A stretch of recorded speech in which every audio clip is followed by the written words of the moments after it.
afternoon, everyone. Thank you for coming here. Thank you for your patience in waiting for us. We were trying to catch up on the latest news out of Kabul because so much has been happening, particularly in the last few days, and even between 5 o'clock this morning when I was looking into the Kabul network to try and see where things stood, a lot has happened since. First of all, on behalf of my colleagues and our President Fred Kemp, I'm delighted to welcome you to the South Asia Center's event on Afghanistan, a peaceful transfer of power in Jeopardy. And I'm delighted that we have with us Ambassador Ronald Neumann and David Sedney, both of whom are no strangers to Afghanistan and no strangers to us, thank God. So we are going to be able to benefit from their analysis. We see this as a very critical phase in the Afghan election process, and we intend fully to follow this for the next few months in great detail. So please be prepared for many similar events and other activities, whether we do them on the web or in person. We will decide depending on who we can bring into the discussion, and sometimes if it can be done electronically, we've discovered that using Google Hangout or other such techniques, as we did with the Indian elections, we can bring people from all over the world to you. So hopefully we will be able to keep you abreast and informed, and particularly today, let me just say a few words about our two speakers. As I said, they really don't need much of an introduction, but Ambassador Neumann has been ambassador to Algeria, Bahrain, and then Afghanistan from 2005 to 2007. He's also served in Baghdad in February 2004 with the Coalition Provisional Authority, and then as the principal liaison with the multinational command. He's the author of The Other War, Winning and Losing in Afghanistan. I will ask him to explain that title if you wish. I'm sure that knowing his knowledge of Afghanistan, it is an accurate description. Sometimes you win by losing, and sometimes you lose by winning. Sometimes you just lose. Sometimes you just lose. David Sedney is the former Deputy Assistant Secretary of Defense for Afghanistan, Pakistan, and Central Asia. Somebody that I personally have relied on for a lot of guidance and information in the few years that I've been involved in this center. He was also Deputy Assistant Secretary of Defense for East Asia from 2007 to 2009, and the Deputy Chief of Mission in Beijing from 2004 to 2007. Earlier, for 2 years, he was the DCM at the embassy in Kabul, where he was chargé d'affaires from August to November 2003. So again, somebody who knows the region extremely well and knows Afghanistan really well. Some of the key questions really are exactly what is going on. We keep hearing reports out of Kabul that Dr. Abdullah has lost confidence in the election process. Then yesterday there were reports that maybe he had regained some of that confidence and that under certain conditions he would be prepared to go forward. But what are the risks in this impasse, this imbroglio continuing? What are the dangers to Afghanistan, and what are the dangers to the region and to the relationship with the United States and its allies? So I'm going to request Ambassador Neumann to speak for about 10 or 12 minutes. Give us first of all the latest that you know, and then put it in perspective, and then ask David to spend another 10 to 12 minutes on what the implications of an impasse are, and what do we need to be looking out for in the next few weeks. So, Ambassador Neumann. Shuja, thank you, and thank you to the Atlantic Council for holding this event. It is really important to keep some focus on Afghanistan. We were talking earlier, I was joking that this is a town in which policy, like small children playing soccer, tends to go to one issue at a time and let everything else drift on the field. And at the moment, Afghanistan seems to be eclipsed by Ukraine, which has been eclipsed by Syria, which has been eclipsed by Iraq, unless I got the order wrong. And yet, things don't go away just because we forget about them or lose focus on them, and this is a particularly critical time. Trying to bring one up to date on Afghanistan with partial knowledge in an evolving situation is a highly difficult, dangerous mission because one is likely to be wrong before getting out of the chair. But just one comment and then a little description of what's going on in the election. It's very useful to remember that this is going on in the context of a war. Because despite all of our frequent statements that we are ending a war, we are ending nothing. The United States is proposing to end its participation in a nasty, brutal war, which is going to continue. And it's important not to believe that we are ending something because we are phasing down. There is right now a quite unclear and messy situation of some fairly large combat in Helmand, which seems to be involving particularly Sangin, but also perhaps Nawaz and Sedney and Musakala, places that only people who follow this for a living or out of some fascination know about. It is very important in this context to note a couple of things without trying to suggest we know more than we do. Because the newspaper reports of the battle so far have simply said, oh, there's a big fight going on, there's a lot of Taliban attacking, there are casualties and there are refugees. Which sort of suggests, without saying so, the world is falling apart. It may not. It's it's a little like trying to handicap World War II on the second day of the Battle of the Bulge. Things look bad, they got better. They can get worse. But the first thing I would remark on at this point is this is not Iraq. This is not the Afghan forces falling apart. There's no reports of people taking off their uniforms or dropping their weapons or running away. There is a battle going on in a series of disparate engagements, and it is entirely possible that that fighting will go on for a good piece of the summer. We may look back in the fall and talk about the battle of Helmand over 3 months, or we may not, I don't know. But the time to assess that kind of fighting will be later, in the fall, in the winter, when we have a somewhat clearer view of whether the Afghan forces hold or don't hold. And I presume there will be other fighting like that in other parts of the country, where rather large Taliban forces will engage because they have a political objective, which is to show that the policy is broken, the state is falling apart, and this has been expected. So when you see happen what everybody said would happen, you shouldn't get too excited about it.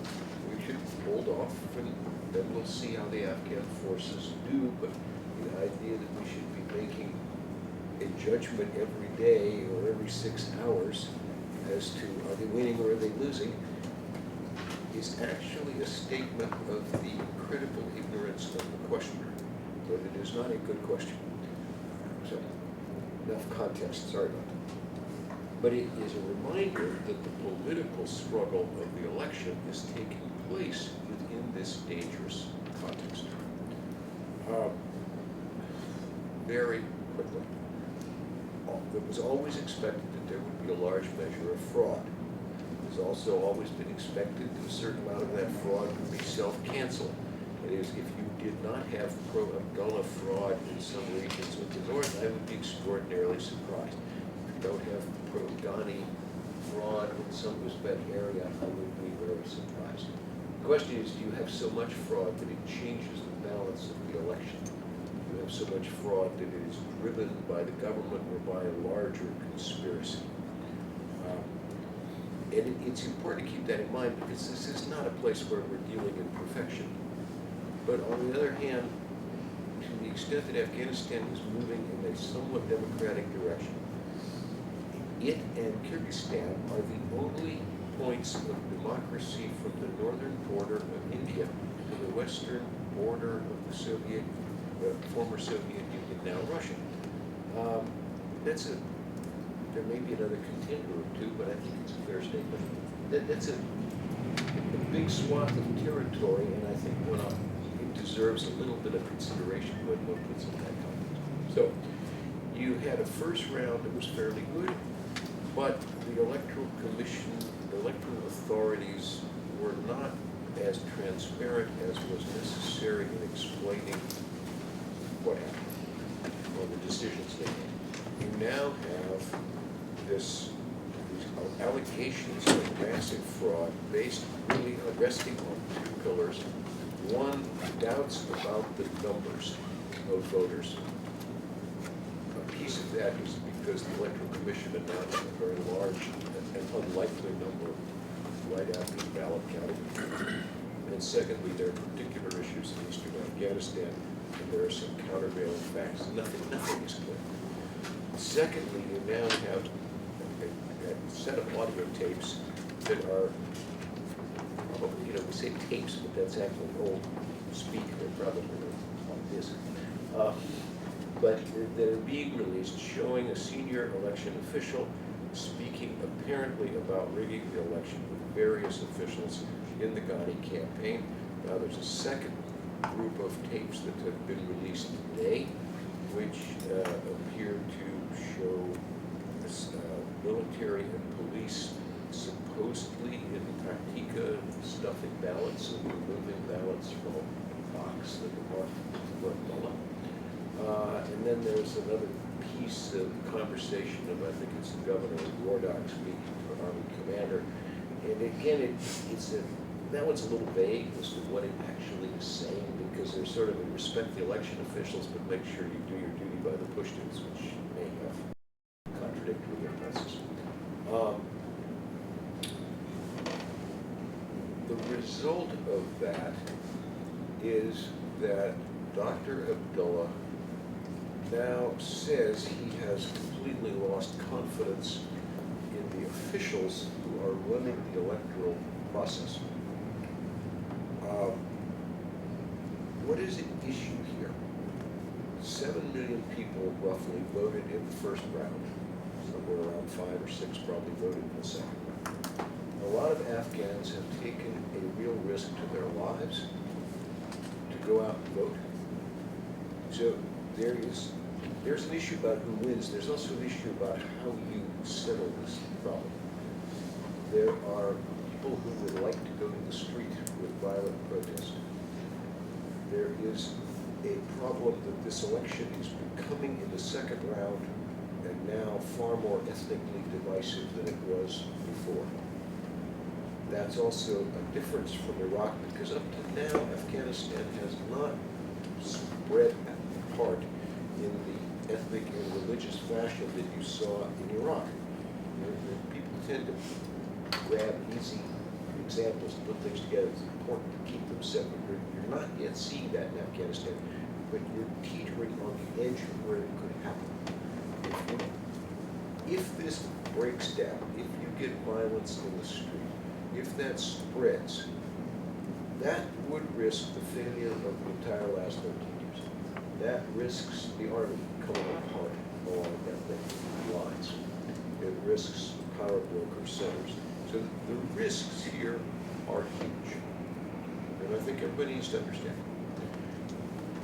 The first and foremost point to be drawn from that is the responsibility for not going over that cliff is an Afghan responsibility.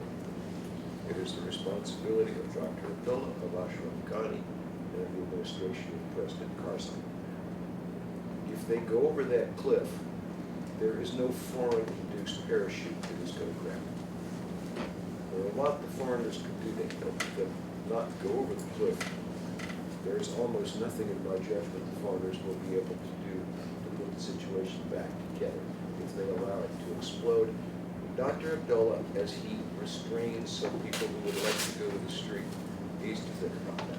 So does Ashraf Ghani, as he thinks about what is an acceptable solution. And so does President Karzai, who has the potential to have a unique legacy in Afghanistan, having handed over power peacefully, which no other Afghan leader has ever done. So, what is at issue now? One piece of the problem is there needs to be a solution to the immediate issue of who gets to be president. Second piece, though, is that the solution needs to be one which is broadly acceptable by Afghans. If the person who comes to power as a result essentially of forced maneuver, then you have a very divided country, very poisoned cup that person has to drink out of, no matter who that is. If the solution is a somehow political solution that goes outside the electoral process, then you fundamentally call all the processes of constitutional development into question. So then you could settle the problem, some kind of Loya Jirga or other things, but you would settle it at the price of leaving in doubt every future step of politics, because nothing agreed to would now be dependable. So there is an extreme need to find a solution in a reasonably timely manner which preserves the institution, to recognize that what is now in doubt is not the process of balloting, but the application of that process, that is the role of the people in it. To my mind, this leaves a pretty clear sort of way forward, which is that you are going to have some form, probably in my mind would be the UN, that becomes deeply involved in the process and is able to look over the shoulder of the Electoral Commission and of the Complaints Commission, so that at the end of the day, they, the third party, are able to validate whether or not this process is being carried out in a proper manner, including the allegations of fraud. And you need to understand it will never be 100% perfect, because neither your evidence nor your circumstances will allow that. But you need to have a degree of clarity that gets you past the point of believing that the entire election has moved from one candidate to another through fraud. That can only be done by having a foreign third party, because there is no Afghan party who will be trusted by both Afghan parties. It also means that if that is done, the foreign role has to be pretty intrusive. It cannot be the mode of the first round where the election observers all felt they were too far away, didn't have enough access. They have to be able to know the basis of decisions, and they have to be able to comment publicly on those decisions to say whether they accept them. It's a different role from what they had before. I don't know if that's where they're going. The good news is that President Karzai, who several months ago was totally opposed to any foreign involvement, has now appeared to be open to the involvement of the UN in some kind of a settlement. He has said that publicly, and my understanding is, what's correct, but my understanding is that that statement actually represents his position, that there's no sort of backroom scheme that's evident to anybody to block that. So I think, frankly, you are on the cusp of a very dangerous situation. It has to be resolved by Afghans. The resolution by Afghans has to have enough close involvement of foreigners to validate how the Afghans have managed the process. And the Afghan leaders have to understand the degree of fire they're playing with, because frankly, if one candidate or the other takes his people to the street and can't contain the blow-up, then even if he wins the presidency, he has a busted country from which I think foreign donors will walk away. And on that cheerful note, let me pass to David Sedney. Thank you. David. Thanks, Ron, for that great setup. I'm not sure if there's a way I can take off from that and make things look better. And I'm I can't because I'm not sure that anyone can actually make the case that things are better. I agree very strongly with Ambassador Neumann's point that Afghanistan is really at a crisis point. I have generally been, and worked on Afghanistan for 12 years, generally been an optimist. I'm very appreciative of the progress that the Afghan people have made over the last 12 years in areas ranging from improvements in maternal health, decreases in infant mortality, improvements in education, improvements in the economy. Those are all things that people don't pay much attention to outside of Afghanistan, but if you're in Afghanistan, you can see huge progress, especially if you've been going there for over 10 years, the way I have, either living there, visiting there, Ambassador as well, and a number of people in this room actually. But, big but here, that progress has been hard won.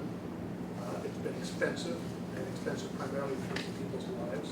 And it comes after the Afghan people have suffered through decades of horrific war, and some of that the horror from those wars, like a large part of the horror from that wars was Afghans killing other Afghans. Yes, people from outside Afghanistan played a role, caused it, impelled it, enabled it, funded it, provided weapons, and that includes my country, the United States. But a lot of what happened, the most horrible things that happened in Afghanistan were what Afghan people did to themselves, particularly during the Civil War period. But also in the last 12 years.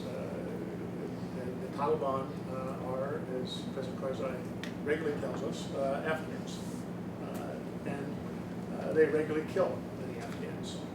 The latest UN figures show that civilian casualties are now caused almost entirely by the Taliban. So things have been worse, and things could get worse. All the progress that's been made is at risk because the core of sustaining that progress is not, however important it is not the Afghan army, it's not foreign troops, it's not guns, and it's not even money. It's the ability of the Afghan people, the Afghan political process to work effectively. I think Iraq is very illustrative in this sense. The recent gains by ISIS are not coming about because of that organization's effectiveness, although I think it's more effective than many people realize. They're not coming about because of the money they get, although they do get money from a number of places, including from some of the people who funded Taliban and Al-Qaeda in the past. It's coming about because the governing structures in Iraq have failed to build a country that is unified and capable of defending itself. The stories of we've all read about of Iraq Army officers abandoning their units, of institutions crumbling. If you peel them back, the core reason is because of the failure of governance. Afghanistan has not yet had that failure of governance. Afghanistan has had huge problems of governance. Ambassador Neumann, I have witnessed those firsthand, and we're very aware of those. But it hasn't had failed governance. It's had weak governance, incompetent governance, corrupt governance, but not failure of governance. What it risks now is a failure of governance. I recognize that President Karzai has made detractors and has certainly done many things that are damaging to his country, but he's also done a lot of positive things that have helped enable the kind of progress I mentioned before. Free press. Press is freer, I think, than any in that neighborhood. A cohort of young people who are incredibly impressive, some of whom are in this room. A future that looks very bright in many ways. But I think the most important thing that President Karzai can achieve now is a handover of power. Over the last 3 years, I've been a strong voice saying that President Karzai will hand over power. I believe that has been his intention. There were many people who have said 2 years ago, 3 years ago, that President Karzai wouldn't do it, that he was conspiring with others to stay in power one way or another. Everything he's done, holding the elections on time, planning to turn over power on August 2nd, are consistent with his very clearly stated desire. I think both Ambassador Neumann might have heard this, that he wants to turn the power over. But you can't turn over power to someone or some group or some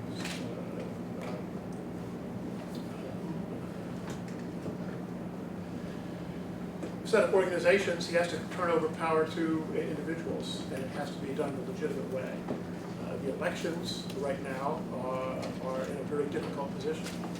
For those of you who are Americans in this room who lived in the United States in the year 2000, I will throw you back to this November and December of 2000. The United States had a very, very close election.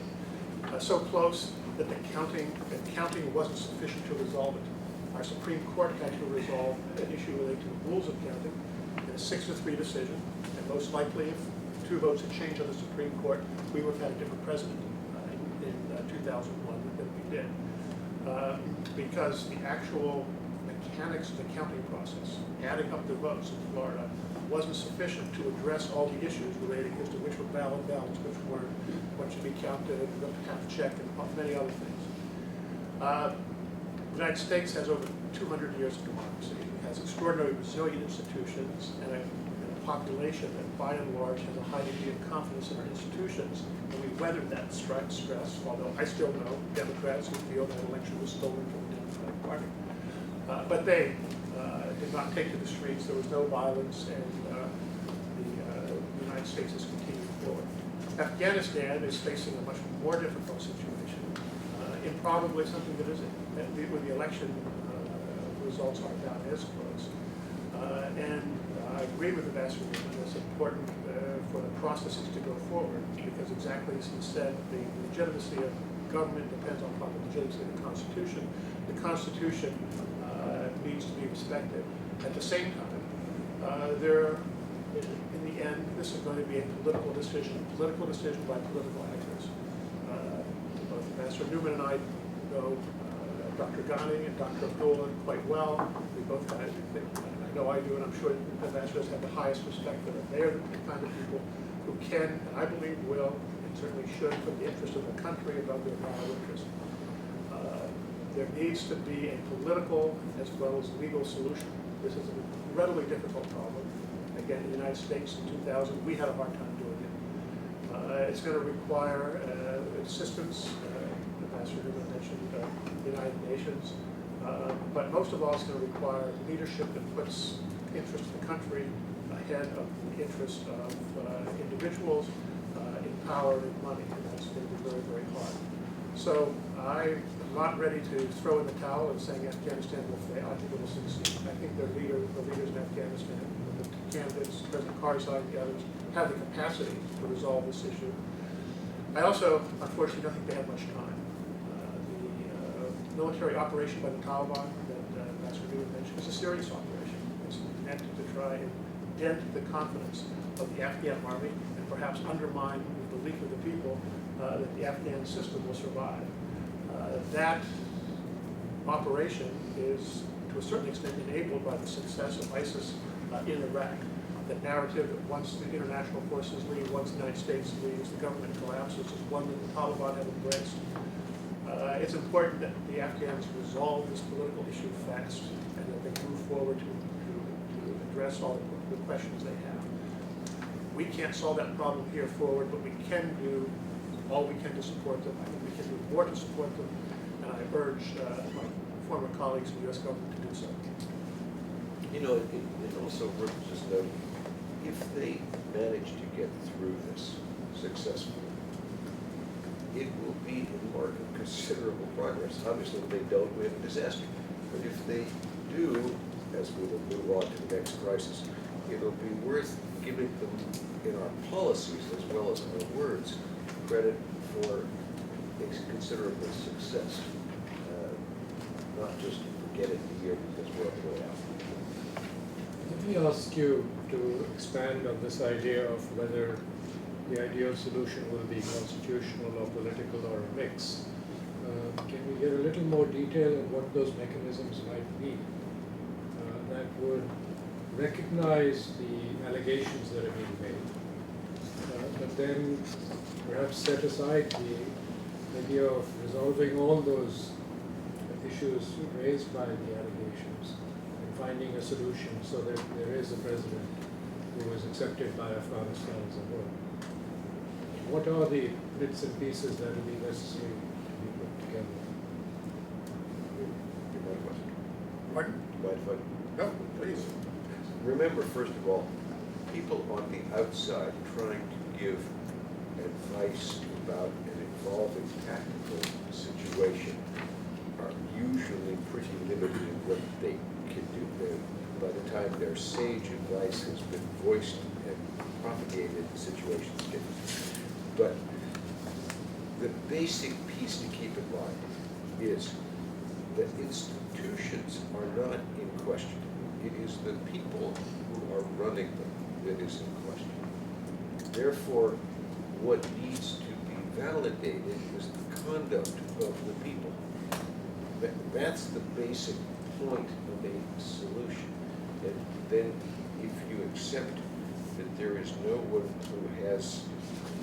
Afghan who has the total confidence of all other Afghans, you have the need for a foreign mechanism to provide that validation of how the process is being carried out.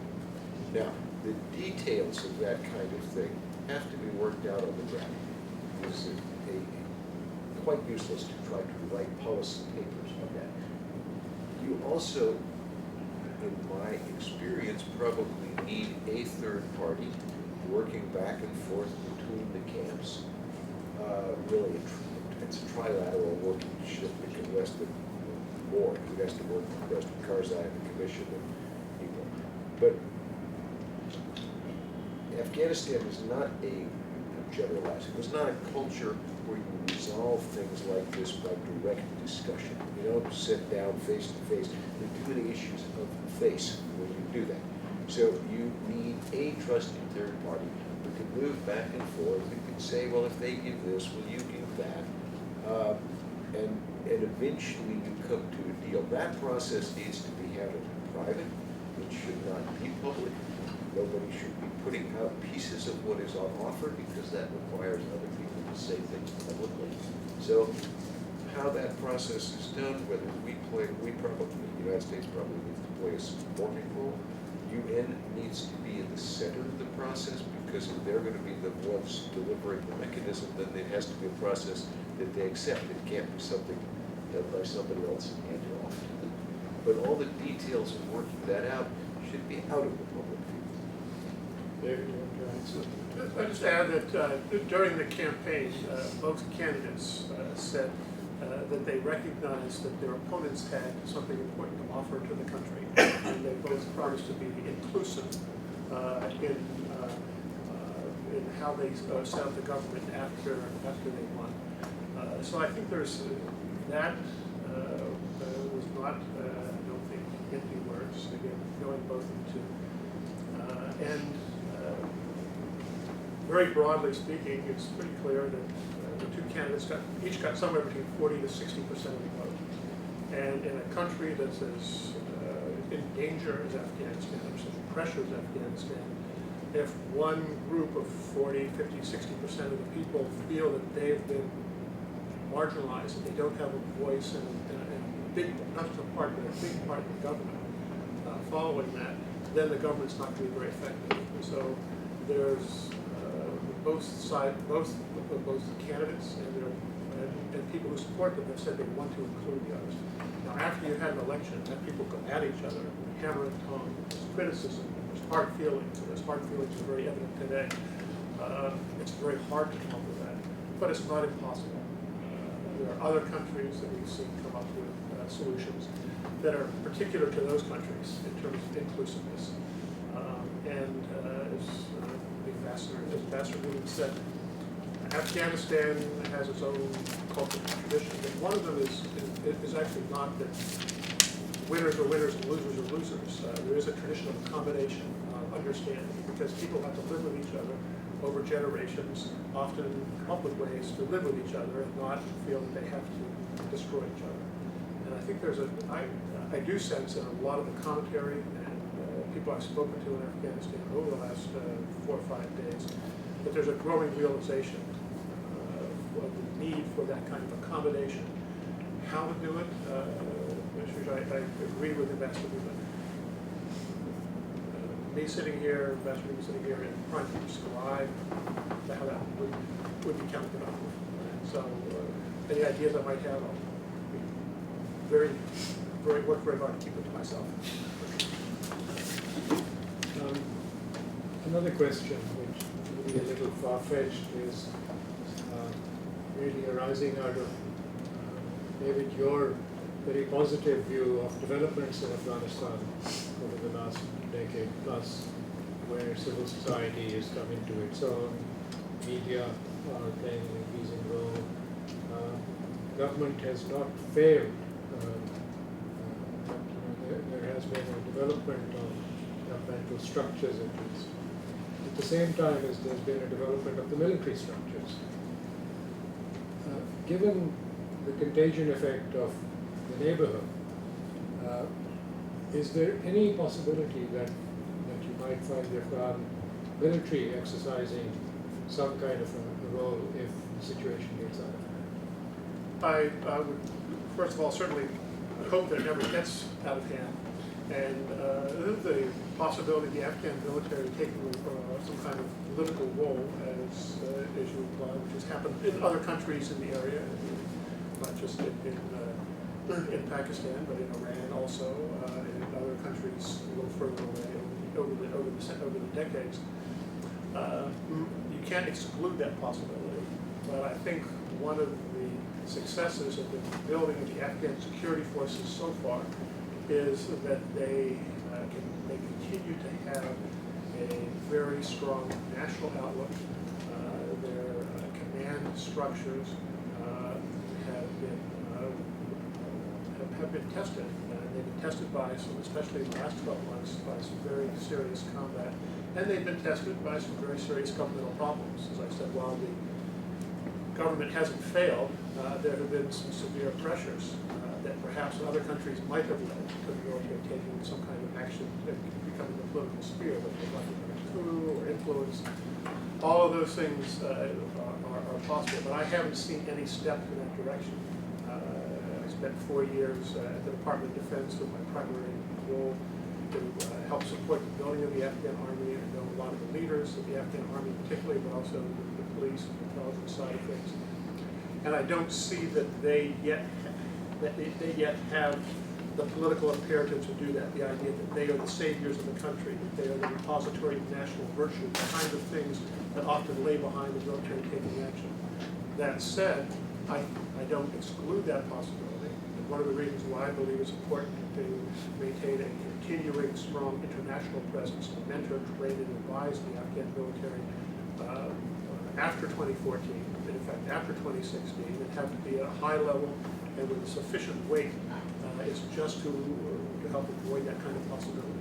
So I don't think it's likely. I think we have the structures in place that make it less likely. And I think, quite frankly, if it did, it would be seen as a disaster for the United States if we were to support another military that is taking power through illegal means. The very fact that the elections was a referendum for civilian rule on the part of millions of Afghans, I think, will be a huge factor. Let me just repeat, this is on the record, so we're open it up to questions from we're the... not responsible for anything. Yes, but there are people out there that want to know what you said and who said what. Yeah. So, Ron, we need for you to be on the record. I'm on the record. Questions from the audience, if you just identify yourself and wait till I Frank Miller, and then Dr. Nisar Chaudhry after that. I'm Frank Miller, just recently returned from Afghanistan, a lot of time over on the ground, and quite honestly, I agree with both of your sets of comments. They're very important. And in the transition of power, one of the things that I was involved in, just because I was there, at some of the different levels, was number one, a way to control the narrative to the Afghan people of just how well they're doing. Haven't seen how well they are doing, even though they're stumbling through, and we've got 200 years of experience, and they've only got certain amount of experience here in the last bunches of years. But to be able to control that narrative from the electronic world down to the storytellers. And then the other piece of that would be, if you had any comments, one of the things that was just growing continuously, we were never able to really get rid of, if that's the right term, is the issue of, we've got a lot of activities going on in and around Kabul, in and around Kandahar, where we hear a lot about from the governmental structure piece. But whenever I work with my folks, one of the things they talk about are the different shadow government setups that are in and around all of, many, not all of them, certainly, but many of the villages that don't really have good things to say about Kabul or Kandahar. And those types of shadow government individuals are not playing by the same rules that we consider to be good rule of law. They are certainly, in their villages, relatively in complete control of what goes on, from medical care to logistics issues to assisting the people any way they can. And in some cases, it's incredibly violent.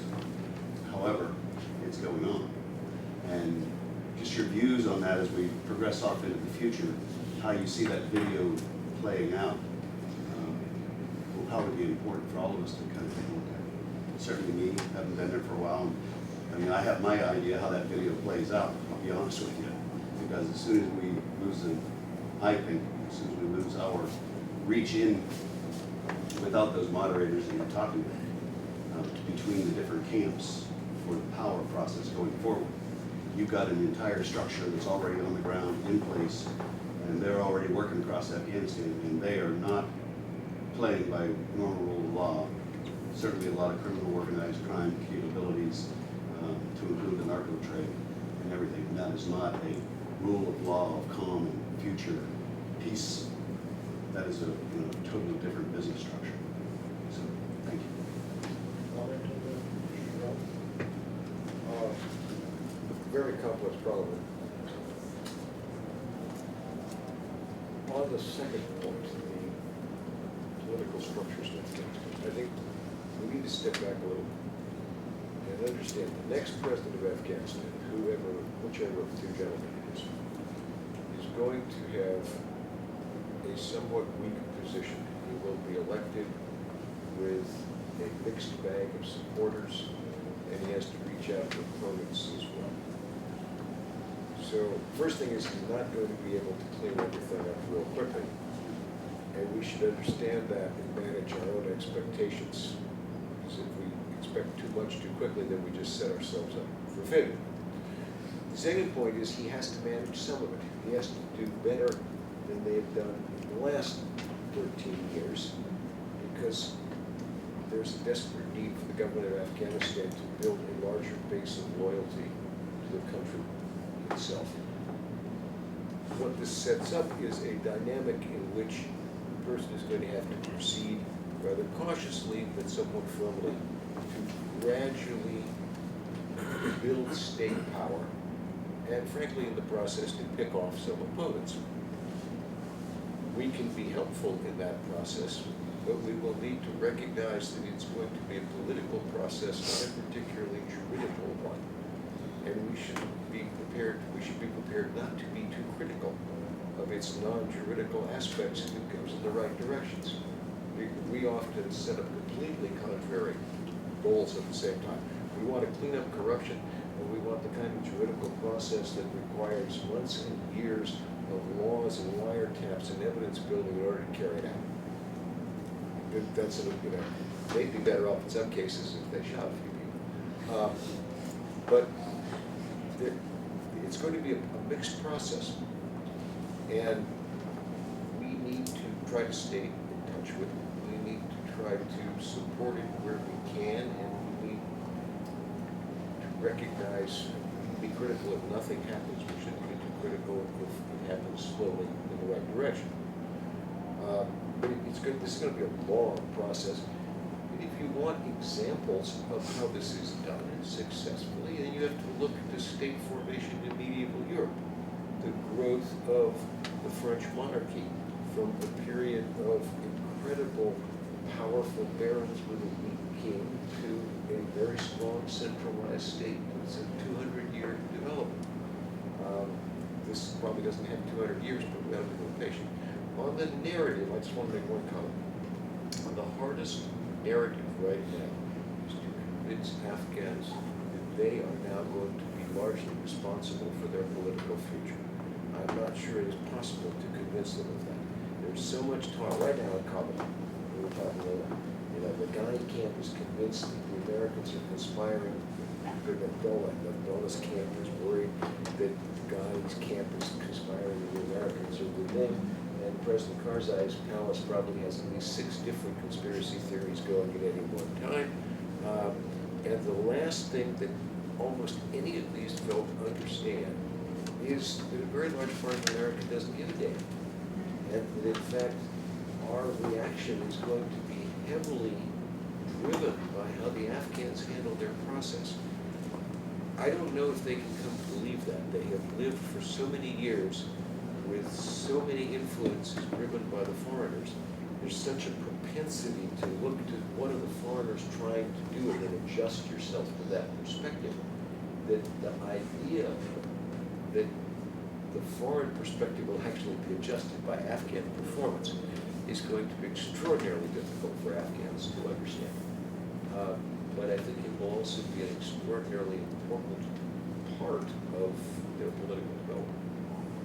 I could just add a couple of points. One of the costs of the current confused situation in Kabul is exactly what Ambassador Reed said, is that it weakens the ability of incoming leadership, a group of people who come in to lead, and inhibits them from taking stronger steps.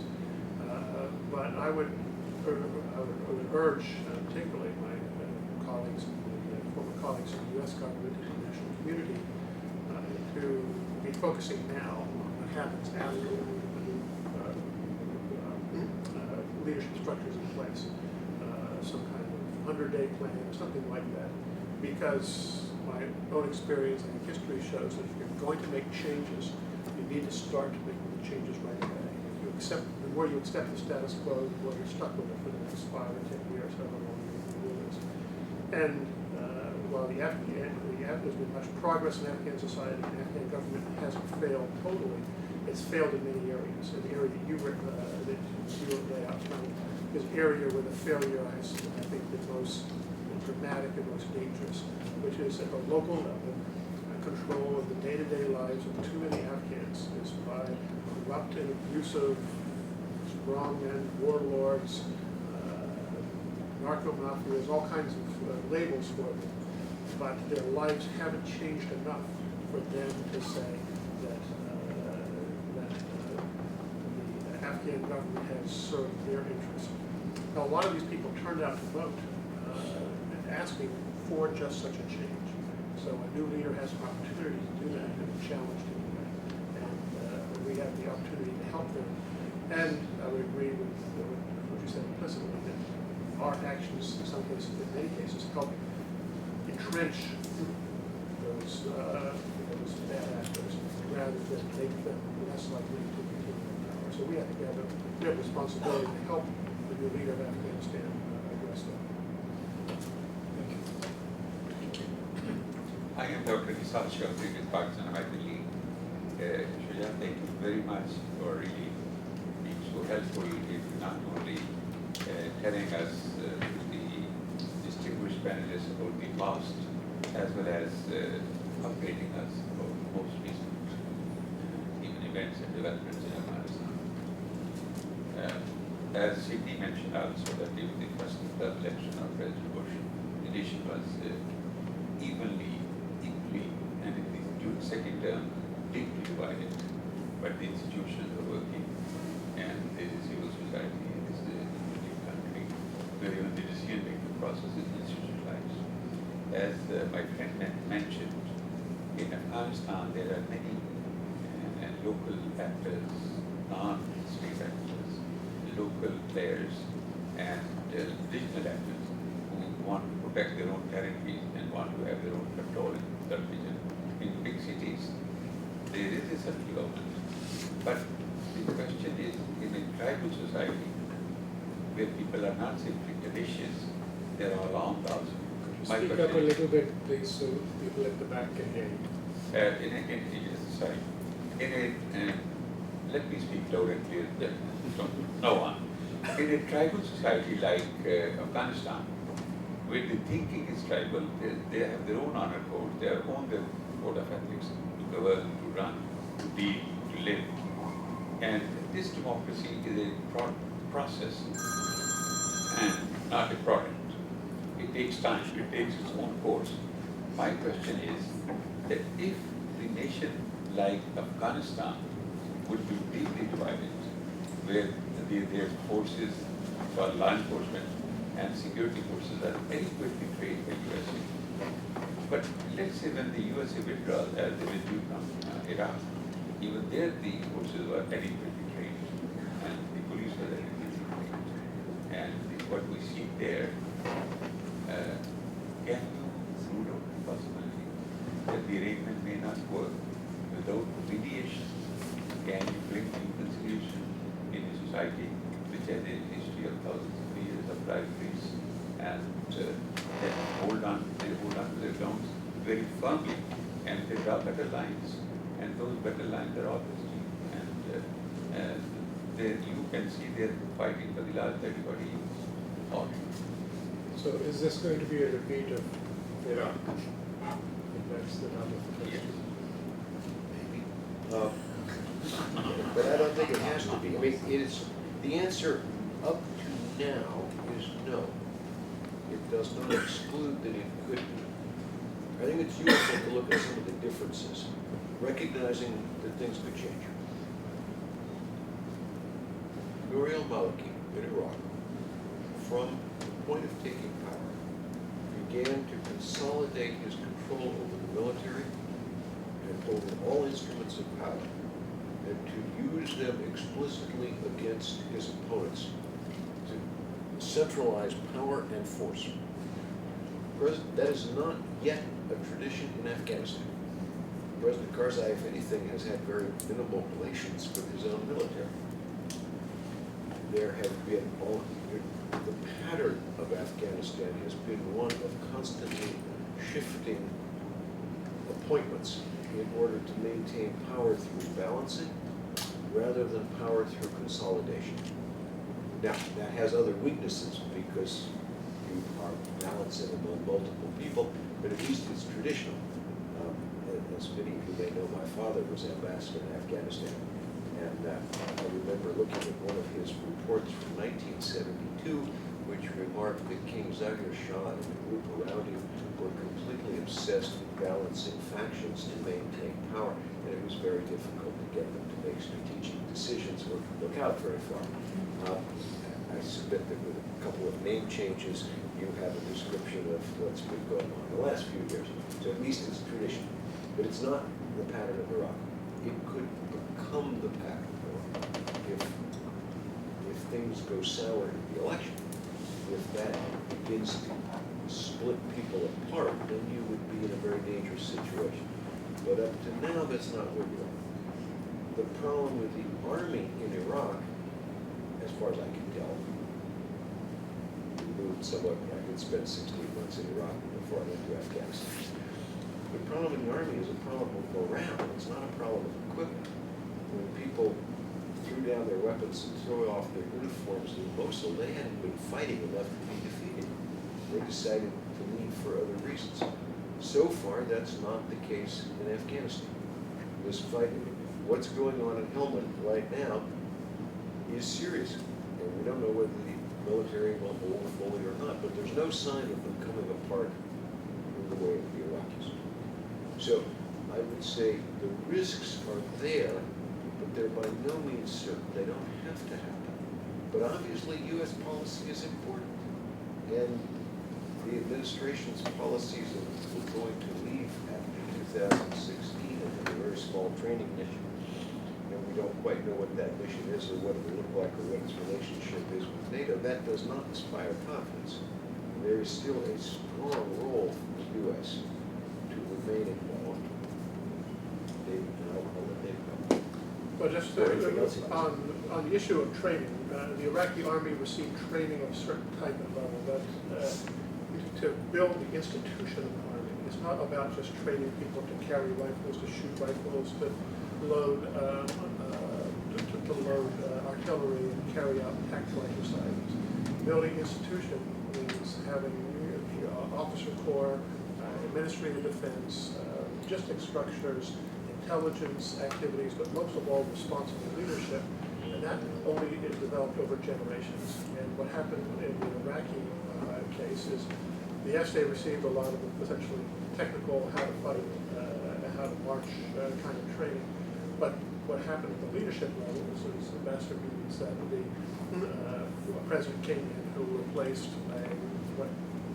when the U.S. was building the army was a multi-confessional leadership in the army with a strong sense of national purpose, with a single group, and often replaced with people who only paid for their jobs, but it essentially destroyed that national character of the army. And so when it came time to fight, they didn't have an institution. In Afghanistan, as the ambassador, that hasn't happened yet. And in fact, the officer corps of the Afghan army is multi-confessional Shia, Sunni, multi-ethnic, Hazara, Pashtun, Tajik, Uzbek, and almost every other nationality represented. Not in complete proportion to their representation of the population. There still needs important source in the South, but in a strong enough way that they have the beginnings of the kind of institution, but they need really another several generations of support of building those institutions. And without that, the possibility of it becoming an abusive force, the way Shuja Nawaz mentioned, is greater. Let me just say one thing about the issue of tribal society. Pastor Neumann visited Afghanistan well before I did. I've been going there for about 13 or 14 years, but I've seen major changes there, as I have in many other countries that I visit around the world. Young people are from everything, and I was sitting here twittering about this when we sat down. The kinds of connections that are capable of being formed now, particularly in Afghanistan, where millions of people lived for several generations in Iran, in Pakistan, and many other countries. It's not that the tribal nature of the society is not relevant, but it's somewhat less relevant. There are many other factors involved, and that pace of change is very rapid. The first round of the election, we saw a lot of cross-voting, cross-ethnic lines.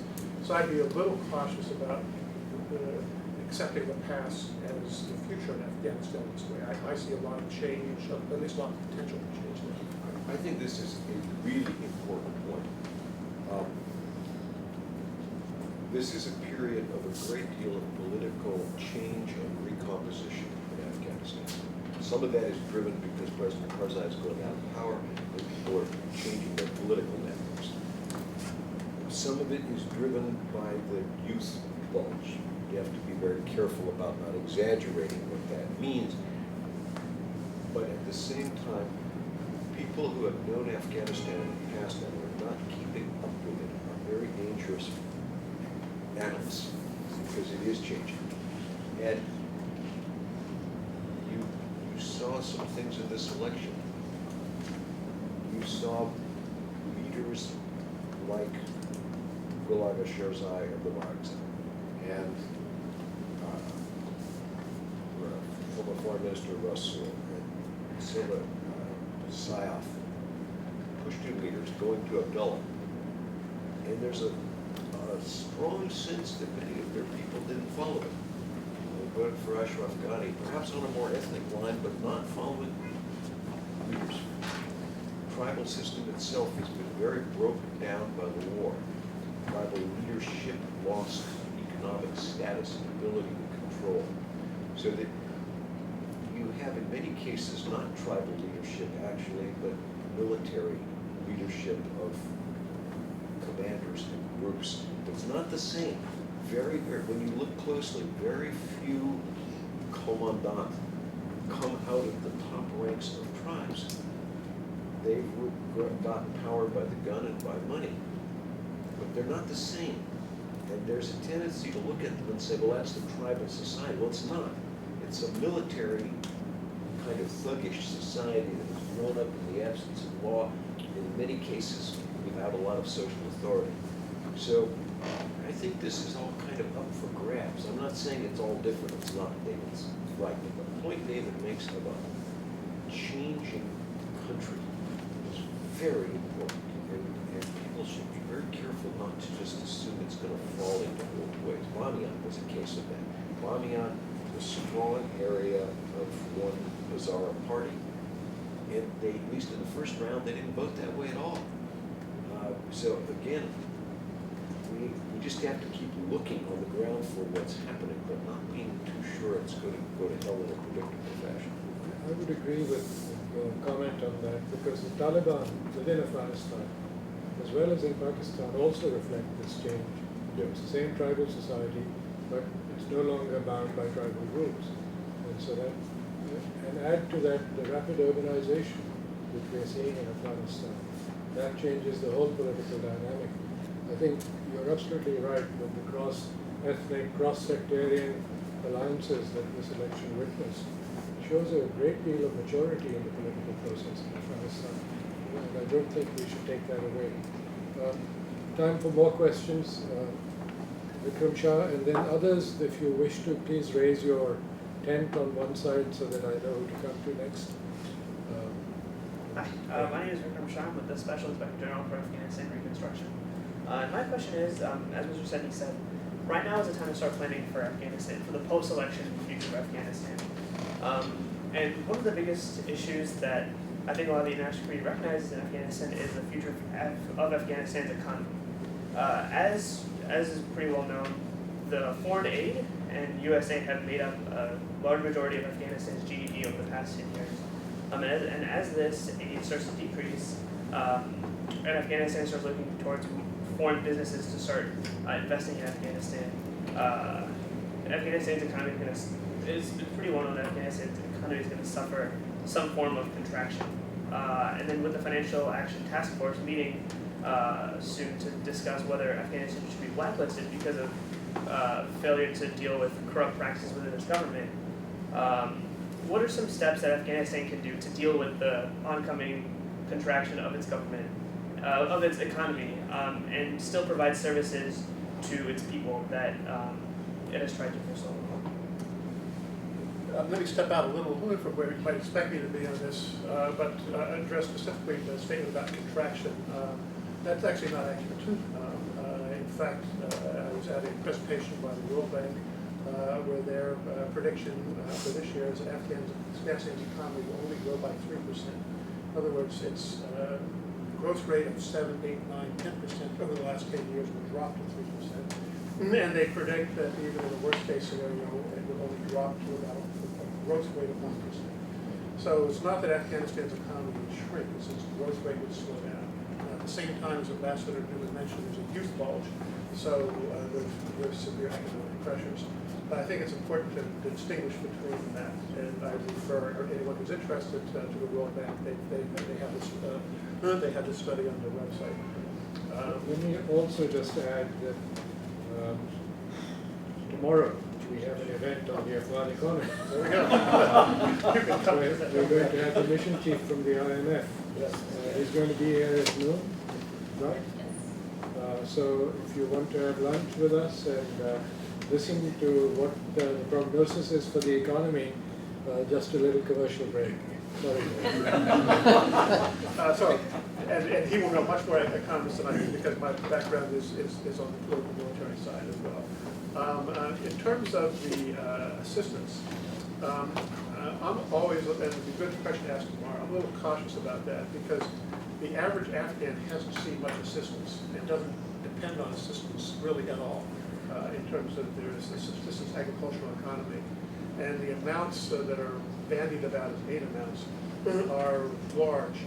But if you look particularly at USA and the fact that the way we disperse aid is through non-governmental organizations that consume somewhere between 30 and 50% of the budgeted money in their overhead, and that overhead stays here in the United States. It's paying salaries to people who do office building, rents, lobbyists. It's amazing the amount of overhead that is consumed.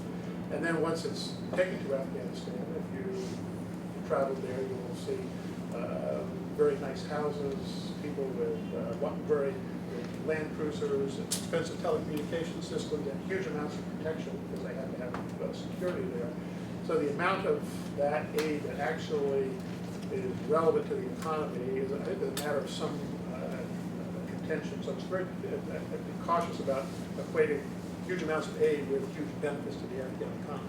That said, the Afghan economy is an area that needs a lot of attention, and both candidates in their programs, so they had, and they both had, I think, some pretty good ideas on the economy, recognize that, and they are going to face some serious problems. And again, we talked about this with Kent before, the issue of narcotics and the effect of that on the population and as well as in surrounding countries. So I'm not saying there aren't serious problems. There are serious problems, but I think that it's important to see how we focus that on. Defer. I won't say anything while I'll leave to the IMF. Yeah, I'm a little later than David, partly because the UN, the World Bank study is based on a number of assumptions, and if confidence in the government's survivability goes down, the confidence goes down, money continues to flow out, people don't invest. You know, there's a psychological dimension that there's a lot of, if this assumption holds in the World Bank assessments, and that is psychological insecurity. Also, the rate of growth David cited is not sufficient to handle the job creation needs of the unemployment. So the situation is serious, but there's an awful lot of coping mechanisms. I mean, it doesn't necessarily mean disaster. I think Ashraf Ghani said at one point it's a choice between a depression and a recession. But you know, when countries do come through that, there are things Afghanistan can do. Obviously, its biggest things are the longer term ones, the structure of laws, how investments are treated. And then there's the issue of security. If people begin to believe that things are going to hell, people leave, foreigners don't come in. And there, the foreigners have a role to play.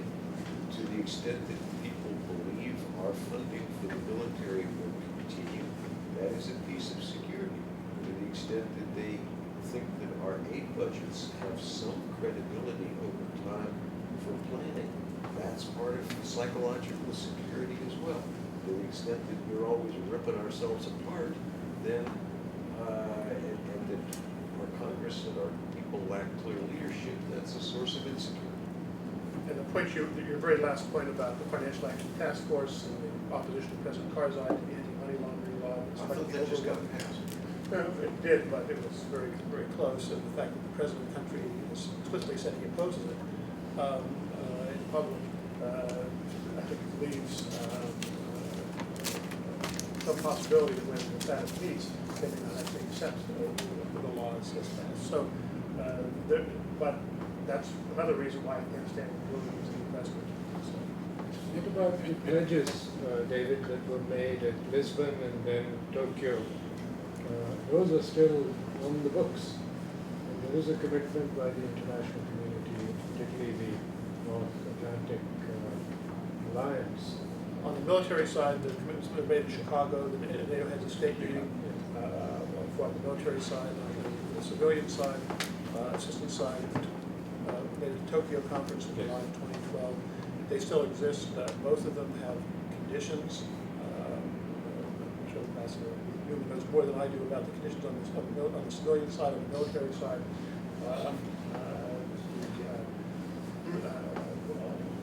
The countries that pledged assistance along with the United States, of course, all face financial issues, and the fulfillment of those commitments is going to rest very heavily on what happens in this election. I think Ambassador Neumann was fairly clear that if things don't work out in a way that there's incredible national leadership, then there are people out there fall through on commitments because they're not going to give money to people who lack legitimacy and lack the ability to use it right.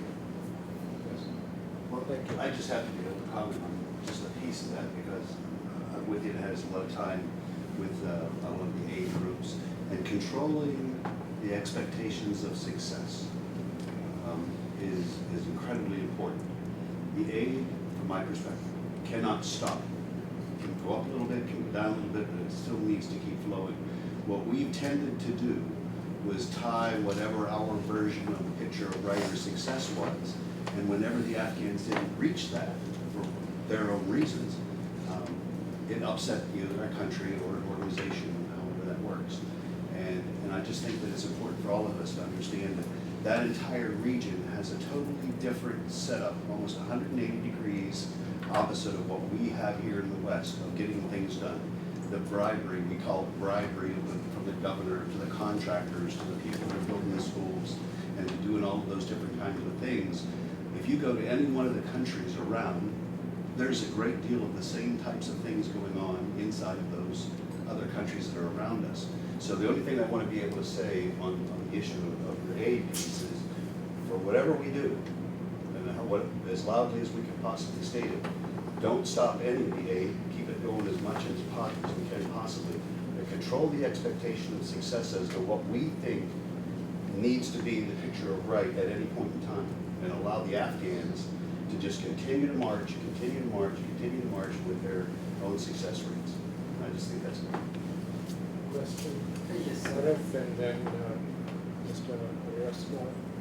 Ambassador Neumann, based on your wide experience in Middle East as well, Algeria, Bahrain, Iraq, and keeping aside the strict comparison of Iraq and Afghanistan that we discussed in this seminar, what other wider patterns do you think are playing out that have similarities as related to the war against terror, as related to the balance of extremists versus moderate Islamists that are worth noting or are similar or different as when we look at Middle East and the Afghan region? That's a huge question. Thank you. Just reflect a second, because it is so big that it's I mean, there are differences. Of course, Egypt has a different Yeah. dynamics playing out. We have Syria, we have obviously Iraq, different and similar. I mean, from a point of view of the United States, I would say that there is a requirement to realize that while we can't intervene everywhere, we can't afford to be not intervening anywhere. And that taking a very, very narrow definition of our interests as only an immediate threat to us today leaves us with too many difficult situations. That's not a rest. Doesn't give you an answer for where to start. But so far, it is difficult to look at any situation from which the administration made a choice of how much to intervene and chose to do nothing, or very little, and to say that that situation has gotten better. So there's now going to be some pressure for readjustment. Now, moderation in American policy tends to be a point we pass between extremes. It isn't some place we stick. So the readjustment may be too large. We'll see. But I don't think it'll be in this administration. But there is now too much confusion about America's role to be healthy, because we are so big that enemies and friends and people who are neither all adjust their position to some extent based on what they think we are doing. And when they don't have any idea what we're doing, they make assumptions, which are often worst case assumptions, and those are dangerous. Right now, there is a lack of clarity. We speak about involvement with the Syrian, but we don't actually provide enough support. Ambassador Ford has been loud on that subject. We are talking about the need for political change in Iraq, and yet we're talking about a military intervention, but if we intervene without President Maliki, given his record, actually either stepping down or making incredibly large changes, I would assume that nothing that is promised will be delivered. So we're going to have to deal in a, we're going to have to both deal with harder questions, and we're going to have to explain them to our own public in a fashion that is more than a bumper sticker or a soundbite, which we're not doing very well. The challenge in the region, I don't think you can generalize too much, and I think I'm just going to wander off here if I don't shut up pretty soon, but you really have, you have some the cross-regional challenge of this sort of Salafi and an extremist Salafi movement wanting to return to the past. That movement has almost no answers to any modern problem. And if you have the luxury of a 100-year perspective, I expect you to fail. If you unfortunately have to live your own life through this next 10 or 20 years, it's likely to be a very tough problem. But what that means, I think, is that most of the individual solutions will actually be country-based. They won't be regional policies. The solution that Pakistan finds to the challenges will be different from the solutions that are going to have to be found in Iraq and Syria, despite the fact that there is an overwhelming problem. But that problem draws on dissatisfaction with governance. It draws on the destruction of other political theories. So the period of national policies or socialist governments or state socialism have all been discredited. And democracy is not very fully accepted as an honest process. So you have the ability of extremist ideologies being the one consistent intellectual ideology standing on the field. And there's a need for those who are going to push back to find their ways to do it through other force. But I don't think that's a terribly profound conclusion or one that really answers your question. I'm happy to have another session of 5 or 10 hours in which we probably not reach any greater conclusion. I let Arif arrange for that. Otherwise, I wasn't asking. Dali Arstanov from the University of Kazakhstan. We know that you achieved a sustainable development for Afghanistan. The issue of connectivity should be addressed. It's one of the key areas. And particularly, there is Indian and other distribution network should be transformed into new Silk Road. What needs to be done to know that we achieve this kind of transformation? Regional integration. Particularly Indian as Okay, well, on the issue of the Northern Distribution Network and the New Silk Road, in terms of numbers of U.S. troops, international troops, that's declining very rapidly. So the use of and the need for those transportation routes is less. The recent decision of the government of Kyrgyzstan to close the Manas Air Base means that we're shifting more away from Central Asia as a more towards Azerbaijan, Romania, and working in that direction, as well as through the south as well. I think there's, in terms of the Silk Road effort, you're going to have somebody from this government talk about that, because I'm not too familiar, but with what's going on right now inside the U.S. government on that. But in terms of the concept,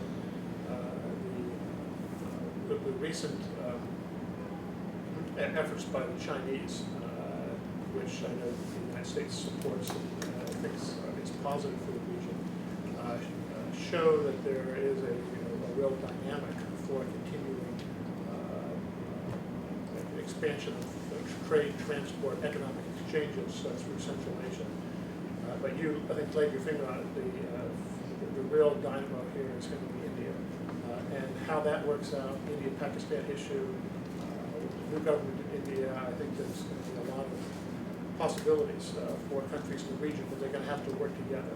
The biggest impediment when I was in office and we found to working on the Northern Distribution Network was the fact that each individual country in Central Asia operated almost entirely unilaterally. There was very little cooperation among the countries. It made it very hard to achieve things because each country was so separate from the others. Cross-border efforts were difficult. Politics was difficult. that kind of integration within Central Asia, and if Central Asia is going to realize its potential, the Central Asian states have to be able to come to a way that they can work together. I know that in the programs of both candidates, they have raised the possibility for Afghanistan. Central Asia needs to be a more important part of the economy. Afghanistan needs to go integrated with Central Asia. So I think whoever's elected, there's the opportunity for all of that, but it's going to be a lot of work, as you know. It's really going to be hard. I think it's important to get down to become more detail focused on this issue. Let me suggest several polls. None of them are easy, and I think none of them will happen quickly. One of them is the degree to which Pakistan is going to be prepared to allow Afghanistan traffic coming from and through Afghanistan and from and through India to go back and forth. So far, that has not been resolved at all, and if that doesn't change, that piece of the Silk Road isn't going to work. But it's a huge impediment. Now, there are other directions, some of which could bypass Afghanistan. There's a piece which the United States government will not be happy with, but which actually makes a great deal of transportation sense, which is to go across northern Afghanistan and through Iran, which also permits access to the sea, and which is a lot shorter than going all the way out through Europe. That needs exploration. And then there are a lot of, then there's the whole issue of how open Russia will be to some of these pieces, which I'm sure you'll follow more closely than I am. But there's also another area which is simply technical, that unless governments can find ways they're comfortable with to allow passage of goods without constant inspection, without reshipping, and yet have control not to have too much smuggling, then this won't work. It won't happen. So I think there's a lot of room for government discussion. There's a lot of room for academic discussion as well, for people to get down to questions of, if you were going to let a truck pass across borders, what do you have to do? And let that discussion feed back into government, because right now I don't see much sign that any of the concerned governments are really prepared to make the kind of changes that are going to be necessary for the Silk Road concept to become a reality.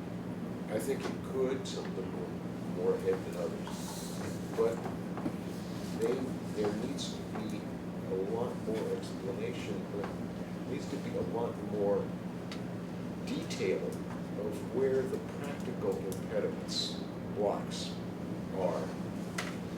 And then people can look and say whether or not they're prepared to deal with it. But right now, most of them,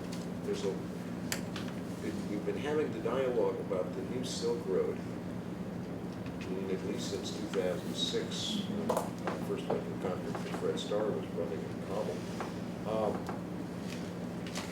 I haven't seen political progress yet to match the glorious discussions. And that's really an issue of your government, your neighbor's government, Pakistan, Afghanistan.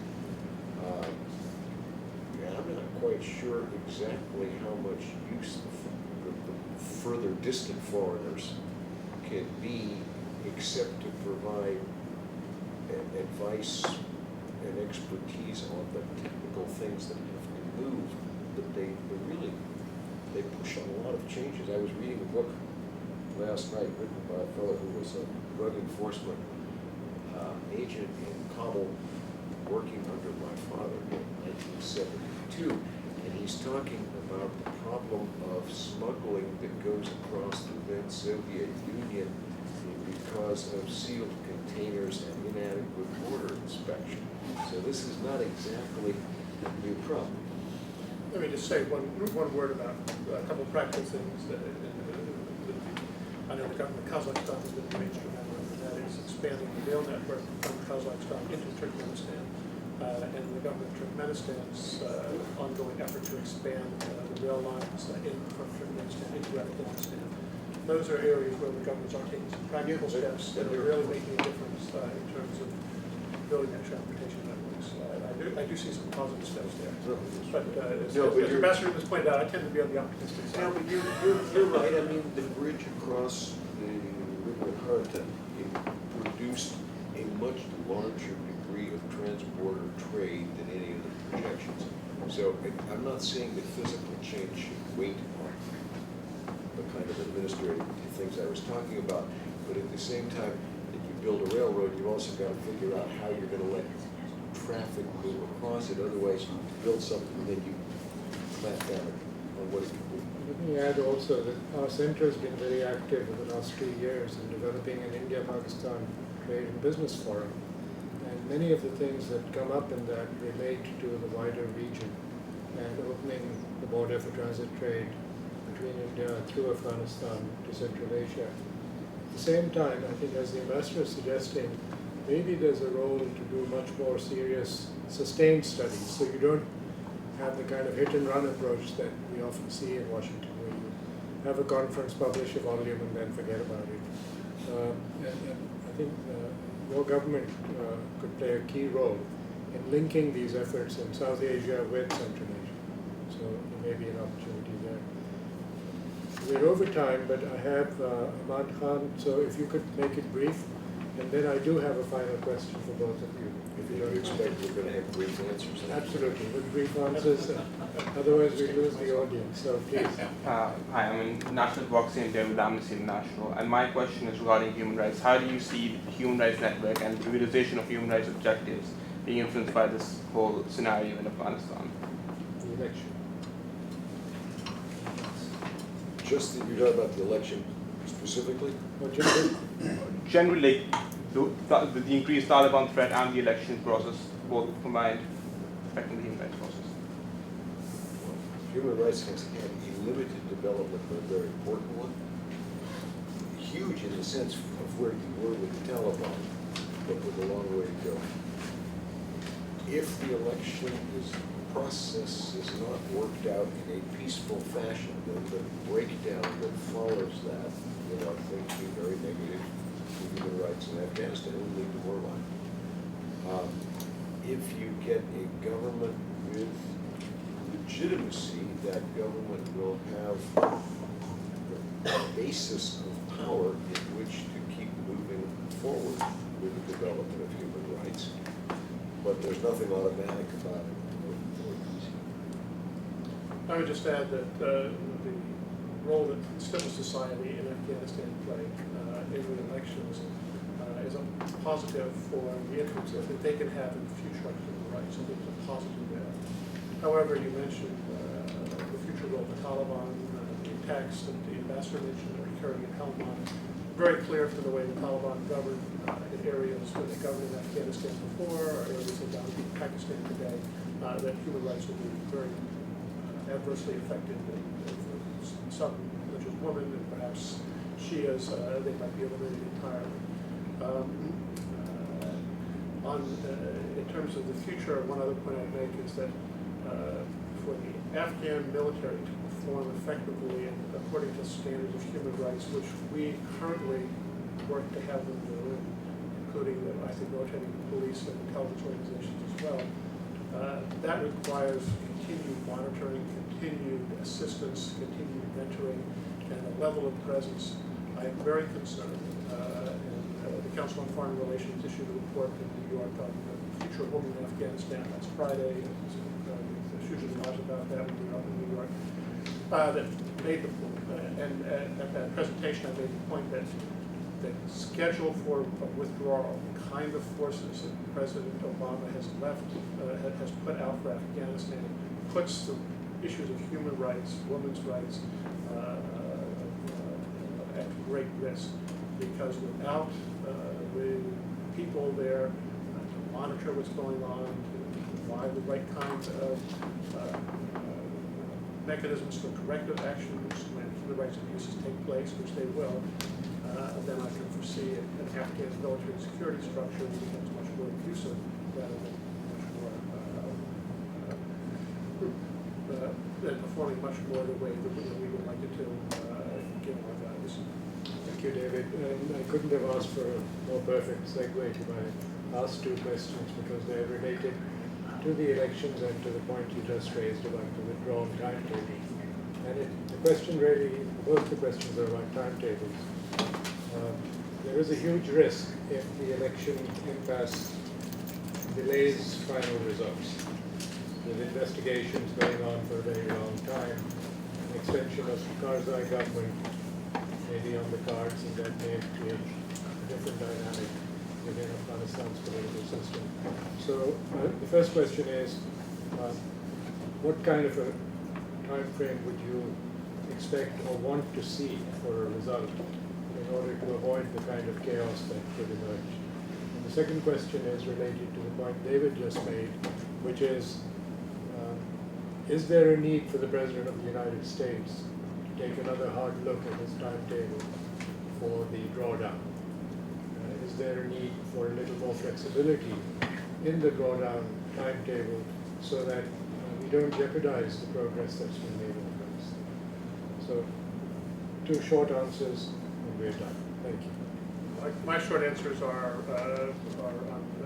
particularly on the second. There is a need to have additional flexibility. I think the situation in Iraq shows that. Decisions that are made upon a timetable that's based on political decisions here in the United States cannot account for events on the ground, whether it's in Iraq or Afghanistan or anywhere else. And timetable risk, the timetable and the process laid out currently risk that a new president in 2017, the United States coming in and having the first problem on their plate be Afghanistan. If that were the case, that would be really a sad legacy for this administration to leave. So I think the ability to adapt to circumstances, including the elections and other potential events, would be really important to both the future of Afghanistan, but also would make the president's policy really responsible and reduce the risk to the future of the United States' interest. I totally agree with that view. I could go on at length about why we're out of time to deal with yours. But the point is, I agree. I think this timeline is a disastrously bad decision and there needs to be more flexibility. Secondly, you asked how soon do we need a result of the election? And the answer is sooner rather than later. The longer it drags, the more risk of miscalculation, the more risk of violent confrontation. At the same time, it needs to be one that people can live with. So I don't think you can script it exactly, but I would desperately hope that before the summer is out, we see government close. Thank you. On that note, let me thank David Sedney and Ambassador Ronald Neumann. And I want to thank all of you for joining us today and to remind you again, those that want to know more about Afghanistan and particularly a hard look at its economy and prospects, the IMF mission chief to Afghanistan will be here tomorrow at noon and we'll be serving a light lunch to accompany that discussion. So join us for that because they've just completed their annual Article 4 consultation with Afghanistan. So they have all the numbers that are fit for human consumption. And then we hope to have another event probably around July 8th. So next weekend we'll let you enjoy a short weekend for the July 4th holiday and then bring you back in. Hopefully on the 8th we'll be sending out an announcement to talk a little more about the elections and beyond, because by then perhaps some of the things that we've talked about may well have appeared. So please join me in thanking our two speakers.